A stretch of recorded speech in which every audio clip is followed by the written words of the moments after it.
जय श्री कृष्णा। श्रीमद् भागवत गीता अध्याय 13।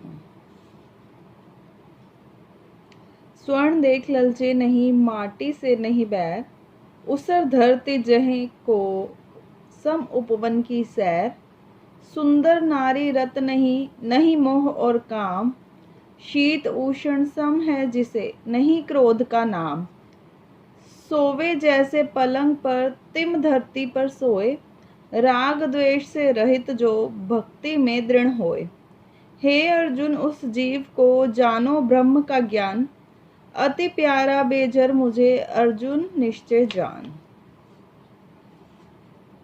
श्री कृष्ण बोले, हे कौन्ते, यह शरीर क्षेत्र कहलाता है। इसके जानने वाले को क्षेत्रज्ञ कहते हैं। इसे संपूर्ण क्षेत्र में क्षेत्रज्ञ मुझे ही जान। क्षेत्र और क्षेत्रज्ञ का जो ज्ञान है, मेरे मत से वही ज्ञान है। यज्ञ क्षेत्र कैसे रूप का है, उसमें कौन कौन से विकार होते हैं, उनकी उत्पत्ति किस प्रकार से हुई तथा क्षेत्रज्ञ का क्या प्रभाव है, इत्यादि बातों का संक्षेप से कहता हूँ। सुनो, अनेक ऋषियों ने अनेक प्रकार के छंदों में इसको बताया है। वेदों में भी पृथक पृथक वर्णन किया है तथा हित वाले ब्रह्म सूत्र में पदों में भी ये निश्चय किया गया है।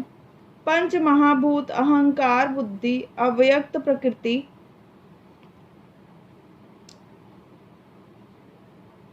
दसों इंद्रियों, मन तथा पांचों इंद्रियों के विषय एवं इच्छा, द्वेष, सुख दुख, संघात, चेतना, धृति तथा इसके समूह।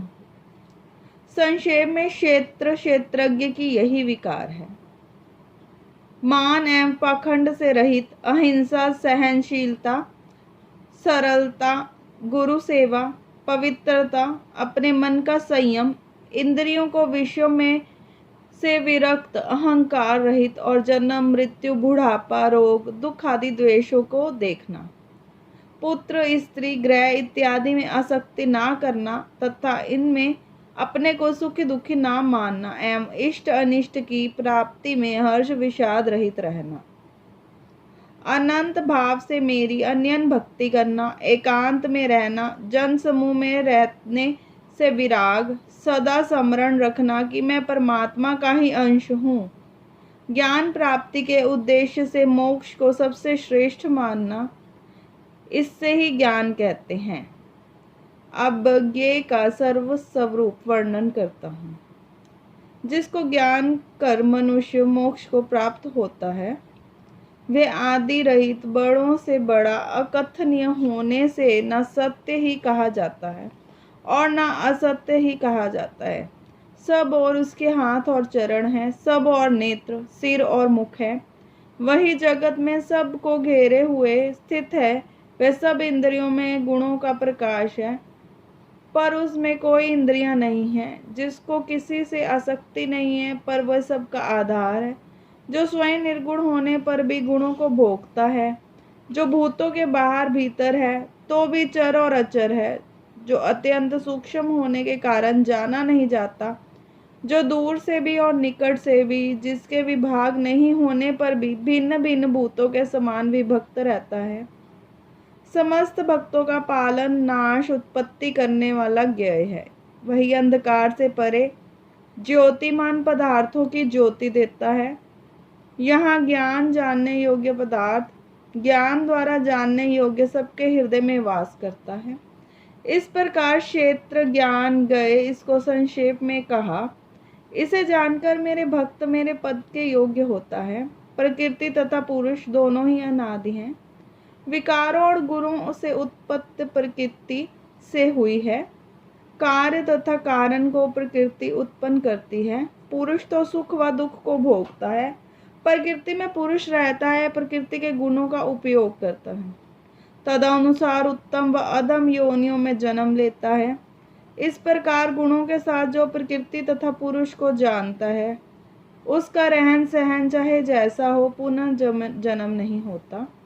कोई ध्यान से, कोई सांख्य योग से तथा कोई कर्म योग द्वारा अपने को आत्मा में देखता है। परंतु कोई तो इस प्रकार ना जानते हुए भी दूसरों से सुनकर ध्यान करते हैं तथा श्रद्धा से सुनकर वे भी मृत्यु के पार चले जाते हैं। हे अर्जुन, स्थावर या जंगम सम उत्पन्न प्राणी क्षेत्र तथा क्षेत्रज्ञ के संयोग से ही होते हैं। परमेश्वर सब भूतों में समान रूप से ही है। भूतों के नष्ट होने पर भी उसका नाश नहीं होता। सब में समान रूप में स्थिर परमेश्वर को देखता हुआ जो आप ही आत्मा का नाश नहीं करता, वह उत्तम गति प्राप्त करता है। जो ये देखता है कि भिन्न भिन्न भूतों को परमेश्वर के बीच एक रूप देखता है और उनका विस्तार है तथा वह ब्रह्म को प्राप्त होता है। हे भारत, जैसे एक सूर्य समस्त लोक को प्रकाशित करता है, वैसे ही क्षेत्रज्ञ समस्त क्षेत्र को प्रकाशित करता है। जो लोग ज्ञान दृष्टि से क्षेत्र और क्षेत्रज्ञ के भेद तथा भूतों की प्रकृति देखकर मोक्ष का उपाय जान लेते हैं, वे परम पद को पा लेते हैं। 13वें अध्याय का महात्म्य। श्री नारायण जी बोले, हे लक्ष्मी, अब तुम 13वें अध्याय का महात्म्य सुनो। दक्षिण देश में एक हरि नाम का राजा था। वहां वे व्यभिचारिणी स्त्री भी रहती थी। एक दिन एक पुरुष ने उससे वचन किया कि मैं अमुक स्थान पर तेरे पास आऊंगी, तुम वहां चले जाओ। वह पुरुष किसी अन्य स्थान पर चला गया और वह स्त्री उसे खोजते खोजते हैरान हो गई। वह पुरुष ना मिला। इधर उधर पुरुष भी भागता फिरे। वह गणिका के घर पर उसकी राह देखने लगी। रात देखते देखते सारा दिन व्यतीत हो गया, पर प्रीतम न आया। शाम हुई तब वह गणिका प्रीतम का नाम लेकर पुकारने लगी। इतने में वह पुरुष मिल गया। दोनों बड़े प्रसन्न होकर बैठे कि इतने में एक शेर आया। गणिका को डरी देखकर सिंह बोला, अरे गणिका, मैं तुझे खाऊंगा। गणिका बोली, तू अपने पूर्व जन्म की बात कह, तू कौन है? सिंह बोला, मैं पूर्व जन्म में ब्राह्मण था, झूठ बोला करता था, बड़ा लोभी था, जुआ खेलता था तथा दूसरों का धन हर लेता था। एक दिन प्रातःकाल घर से निकलकर चला तो मार्ग में गिरते हुई देह छूट गई। यमदूत पकड़कर धर्मराज के पास ले गए। देखते ही धर्मराज ने हुक्म दिया, इसी घड़ी इसे विप्र को सिंह का जन्म दे दो। यह देह मुझे मिली और हुक्म दिया, जो प्राणी पापी दुराचारी करने वाला हो उसे तू खाया कर, और जो साधु वैष्णव हरि भक्त हो उसके पास तू कभी ना जाना। हे गणिका, मुझे धर्मराज की यही आज्ञा है। उनकी आज्ञा पाकर सिंह की योनि में आया हूँ। तू व्यभिचारिणी गणिका पापिनी है, इसी से मैं तुझे खाऊंगा। इतना कहकर गणिका को खा लिया। तब यमदूत गणिका को धर्मराज के पास ले गए। धर्मराज ने हुक्म दिया, इसको चंडाल का जन्म दे दो। श्री नारायण जी कहते हैं, हे लक्ष्मी, उसने गणिका की देह त्यागी, चंडालिनी की देह पाई। कई दिन पीछे वह एक दिन नर्मदा नदी के तट पर चली गई। वहां देखा कि एक साधु गीता जी के 13वें अध्याय का पाठ करता है।